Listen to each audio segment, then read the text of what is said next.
경제 전환을 보다 쉽게 풀어보는 경제 읽기 시간입니다. 오늘도 다양한 경제 이슈들 김대호 경제학 박사와 살펴보겠습니다. 안녕하십니까? 안녕하십니까? 네, 반갑습니다. 자, 오늘은 조금 더 생활적인 부분들 여쭤보려고 해요. 일단 외식 물가, 삼계탕이래, 냉면 이런 것도 굉장히 많이 올랐고 배추값도 상당히 많이 오른 상황이죠.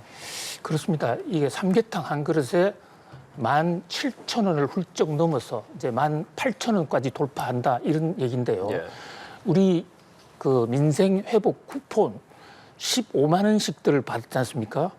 그런데 저 삼계탕 4인 가족이 한 번 먹으면 2만 원짜리 먹으면 한 끼에 8만 원 나가게 되고 두 끼 먹으면 16만 원 나가게 됩니다.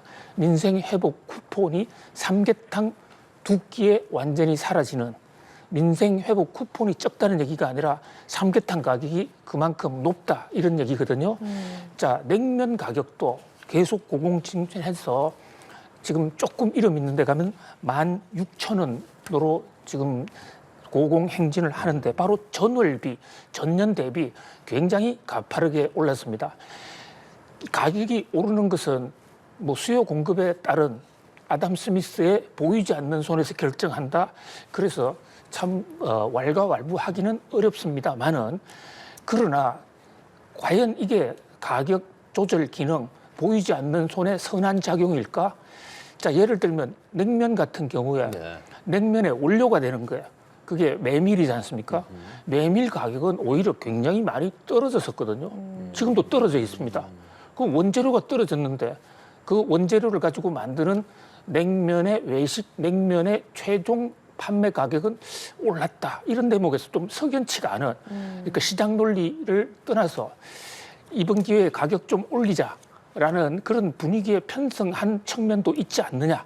이런 대목을 좀 따져봐야 할 것 같아요. 물론 냉면 업자들은 메밀 가격은 내렸지만 그게 인건비가 올랐다.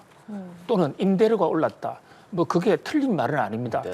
그러나 최근에 오르고 있는 가격 상승 속도가 워낙 높기 때문에 이런 대목도 좀 면밀히 좀 들여다볼 필요가 있지 않겠느냐 이런 생각을 해봅니다.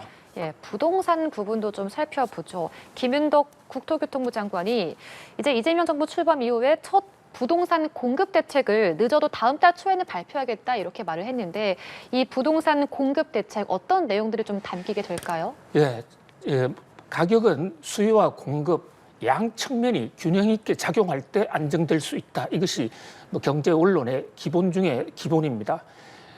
6.17 부동산 대출 억제 대책으로서 대출을 많이 안 해주면 수요가 줄어드는 이런 효과는 있습니다. 그것이 가격 안정에 상당히 기여를 하고 있는데요.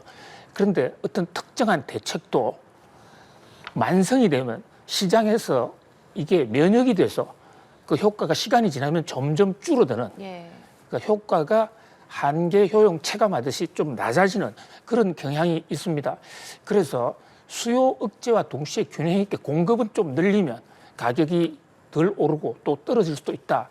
그런데 그동안에 이제 정권 교체기였기 때문에 국토부 장관도 들어선 지가 얼마 안 됩니다. 김윤덕 장관이 다음 달 초에 대대적인 공급 대책을 발표하겠다. 자, 듣던 중 반가운 소리입니다. 9월 초라면 며칠 남지 않았습니다. 그러니까 균형 있는 수요 억제와 공급 확대가 나온다 이러는데 사실 이 부동산 3기 신도시 같은 이런 정책이 4, 5년 전에 발표됐었는데요. 정권 교체가 되면서 윤석열 정부에서 이게 추진이 안 됐어요.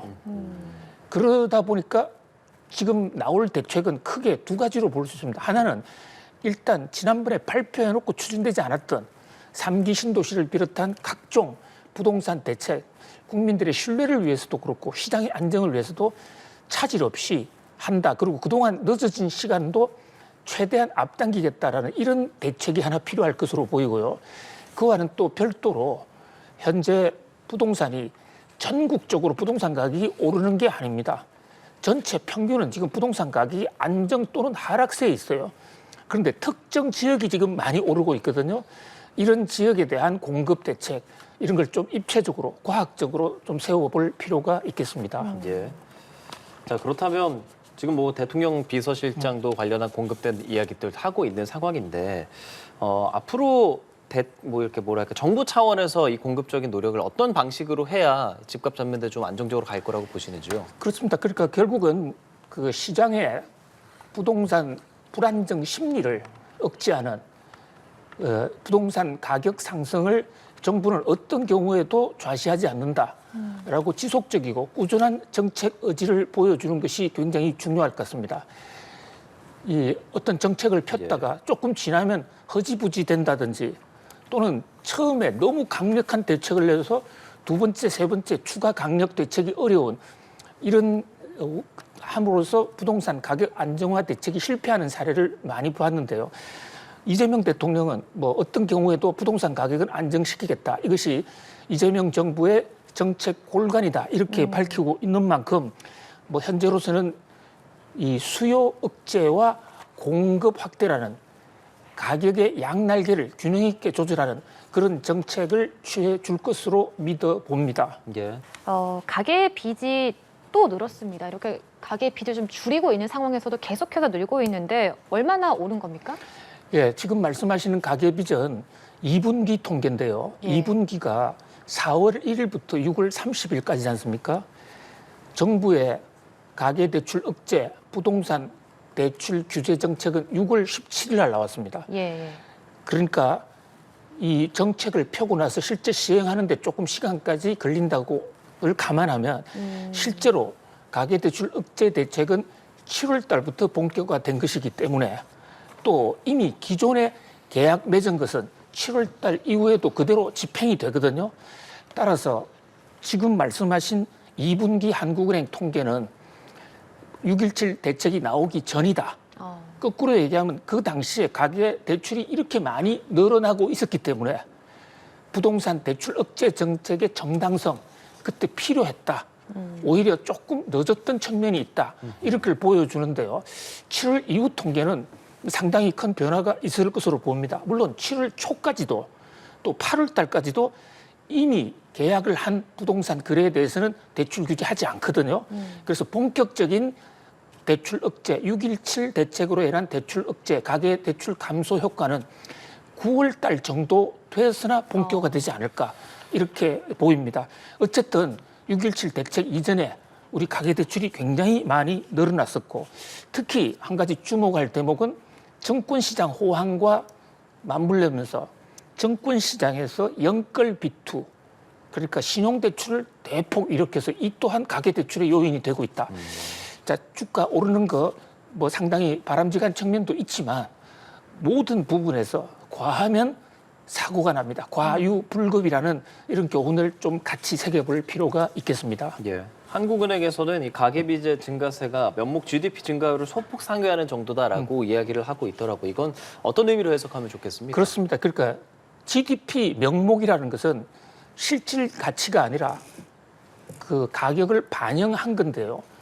그런데 그 명목 GDP보다도 대출이 더 높다. 이것은 돈이 우리나라 경제 덩치 증가하는 것보다 더 많이 풀리고 있다. 바로 이 대목 때문에 이 우리나라의 부동산 가격이 오르는 가계대출 증가가 부동산 가격을 상승을 한 요인이다라는 것을 보여주는 뭐 그런 한국은행의 어떤 분석으로 생각이 되는데요.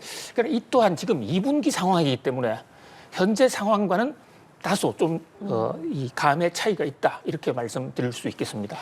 예, 알겠습니다. 다음 주제로 넘어가면 저희가 이 경제읽기 코너에서도 올해 초에 한수원과 한전이 26조 규모의 체코 신규 원전 사업 따냈다 이런 뭐 좋은 소식을 전해드린 적이 있었는데 그런데 이 과정에서 미술 원전 기술 기업인 웨스팅하우스와 분쟁이 있었고 이 분쟁을 종료하기 위해서 합의를 했었는데 그 합의문이 좀 나온 것이 앞으로 50년 동안 원전을 수출할 때마다 돈을 내고 기술 검증을 받는 등의 조항이 포함된 것으로 알려져서 지금 논란이 일고 있지 않습니까? 이 내용을 좀 자세하게 설명해 주시죠. 그렇습니다. 이 체코 원전 수출은 뭐 국민 경제적 쾌거다 해서 모든 국민들이 쌍수를 들어서 박수를 쳤던 겁니다.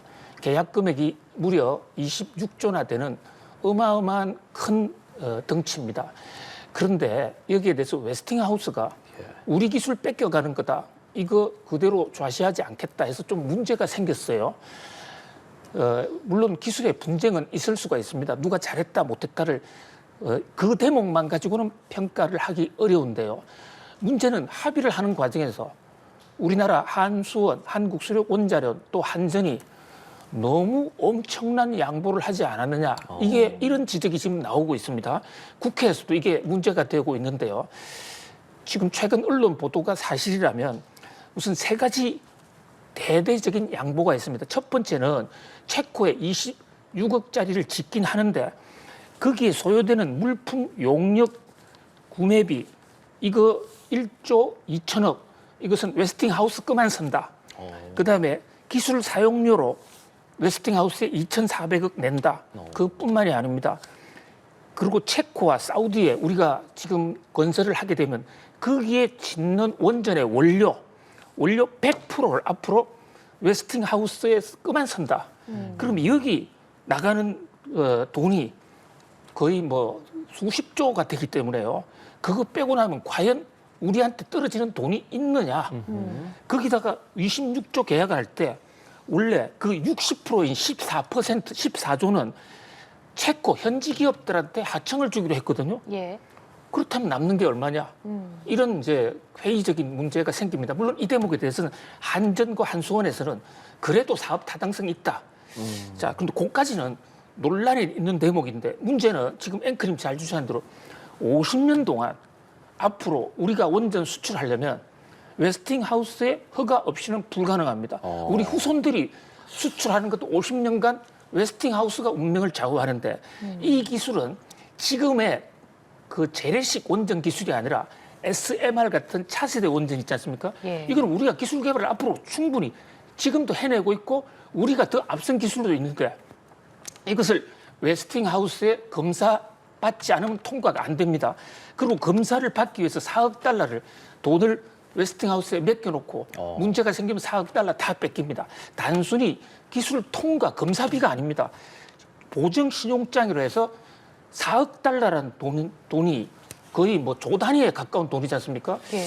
자, 이런 대목에서 후손들의 발목을 완전히 묶은 한국 원전의 앞날에 쇠 못을 박은 게 아닌가 이런 지적까지 나오고 있는 심각한 문제인데 이 대목은 아직까지 자세한 게 안 밝혀졌으니까 어떤 감사원 감사라든지 여러 걸 통해서 정확한 진실이 밝혀져야 할 것으로 보여집니다. 예, 그러니까 이런 관련한 득실 논란은 계속 있을 것으로 보이고 다소 이제 부정적인 이야기도 조금 전해주셨어요. 상황이니까 상황을 좀 전달해 주셨는데 그렇다면 이게 지금 이미 계약이 체결이 된 거잖아요. 네. 그리고 50년 말씀해 주셨으면 50년 동안은 지금 뭐 어쩔 수 없이 그 이행을 그대로 할 수밖에 없는 상황인 겁니까? 그렇습니다. 이제 이게 네. 그러니까 일단 그 한수원과 웨스팅하우스의 계약이 합법적이냐, 절차를 제대로 밟았느냐 하는 대목을 좀 따져볼 필요가 있고요. 한전과 한수원은 우리나라 국영 기업이기 때문에 그런 어떤 굴과 절차를 안 밟았다면 거기에 대해서 계약 해지가 불가능한 것도 아닙니다. 그러나 계약 해지를 하면 엄청나게 이제 위약금을 물어야 되겠죠. 그러나 위약금을 묻는 것이 50년 동안 사업할 때마다 4억 달러씩이나 돈을 내가면서 검사를 받는 거하고 어떤 게 국가 경제에 더 이익이 크냐, 요까지도 따져봐야 될 대목이거든요. 자, 매우 엄중한 사실 원전은 우리의 현재 지금 한국 경제가 트럼프 관세 폭탄 때문에 어려운 상황 속에서 예. 방산 원전이 돌파구다 해서 저희들도 여러 번 전해드렸는데 저 계약대로라면 상당히 어려워질 수 있다. 주가가요. 저 발표 나오고 나서 20% 일단 대폭락을 했습니다. 원전 관련주가. 매우 엄중한 상황입니다. 알겠습니다. 오늘 경제 읽기 김대우 경제학 박사와 함께했습니다. 오늘 말씀 고맙습니다. 고맙습니다. 감사합니다.